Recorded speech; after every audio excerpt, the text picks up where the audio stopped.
So I hate to do this segment, but I'm going to do this segment. I feel compelled to show you all what went viral on Twitter the other day. We may have found the real-life Clayton Bigsby from Chappelle's Show.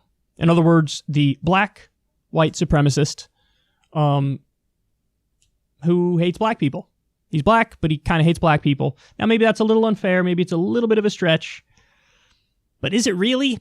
I don't know. You tell me. Let's watch. To relocate it to somewhere that doesn't stand for justice, as our courthouses do. But Say Their Names Alabama has some opposition from about 24 members and supporters of the Sons of Confederate Veterans. Regardless how the next person feel, I'm not going to take my flag down. If I got anything to do with it, ain't no monument going to come down. Daniel Sims says he was adopted as a child. My whole family's white. Went to all-white school, grew up in an all-white neighborhood. My grandfather was white, and he was the main one that fought in this war here. And he's taught me everything I know. He explains how he'd feel if the statues and flag were relocated. It may make my blood boil if they just come up here and feel like they can just tear it down. I don't see me still living if they do that right there. That monument ain't hurting nobody. That monument ain't killing a soul. It ain't talking bad to nobody. It ain't even racist. But by the way, there's another video. Somebody tweeted it at me, and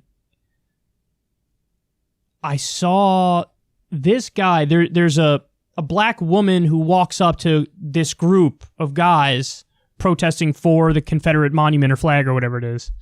And one of them says, like, America, love it or leave it. And then the black guy goes, why don't you go back to Africa?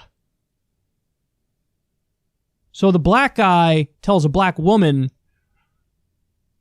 because somebody had said something to the black woman, and so she goes up and she's recording it, and she's like, why don't you tell me what you told me before, or something like that. And then they're like, hey man, America, love it or leave it. And the black guy says to a black woman, why don't you go back to Africa?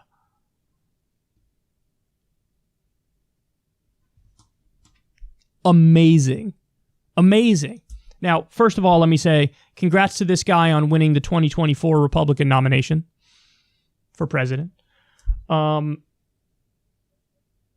I'd love to have a conversation with this dude's grandfather. I guess he passed away, but fascinating. So you fought for the Confederacy.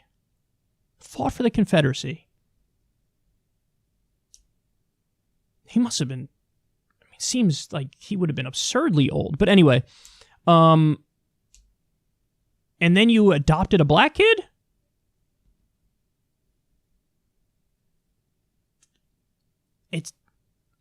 The story is just like, it's mind-blowing. Like in the Clayton Bigsby skit, the Dave Chappelle Clayton Bigsby skit, the black white supremacist, you should watch it if you haven't. There's one point where they take his hood off and everybody sees he's a black white supremacist, and somebody in the audience, their head like literally explodes, and you see, that's me thinking about this guy's grandfather, who apparently was pro-Confederacy, which means pro-slavery, and then he adopted and raised a black kid or something.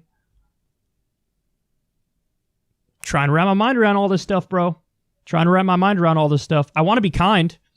I want to be nice. Like a lot of people, they make this argument all the time. Oh, it's history. It's not hatred. Okay, but then why did you tell the woman who was black to go back to Africa?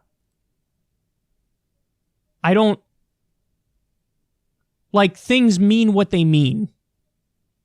I guess there's some nuance and there's a spectrum of the interpretation of what it means, but we can't disagree with the origin of it. We know what the origin is.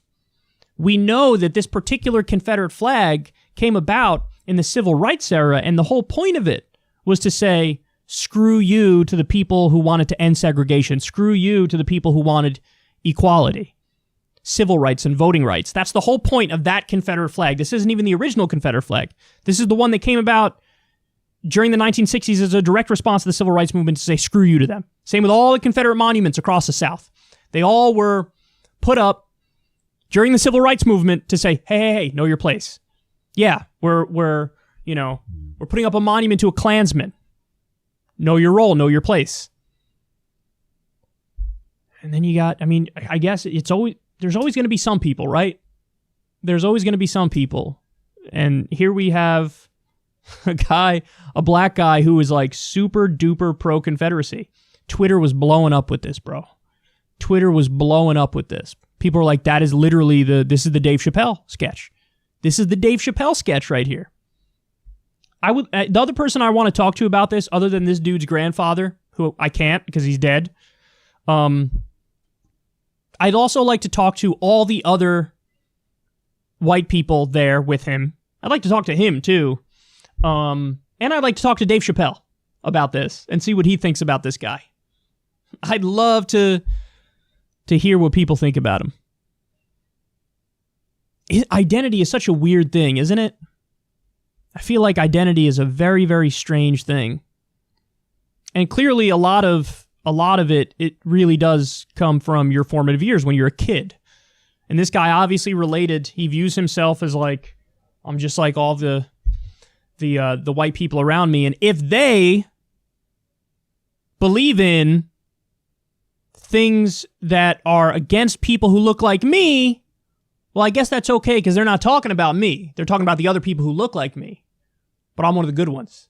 I don't know. I want to know what's going on in his mind. I do. I want to know exactly what's going on in his mind. I'd love to hear it out. I'm not even talking about from like, I'm going to be super judgy perspective. From a sociological perspective, I'm fascinated by this. Like, I'm really mind blown over this. So I'd love to hear it out. Some sociologists should seek this guy out and really get some interesting information on him because this is wild.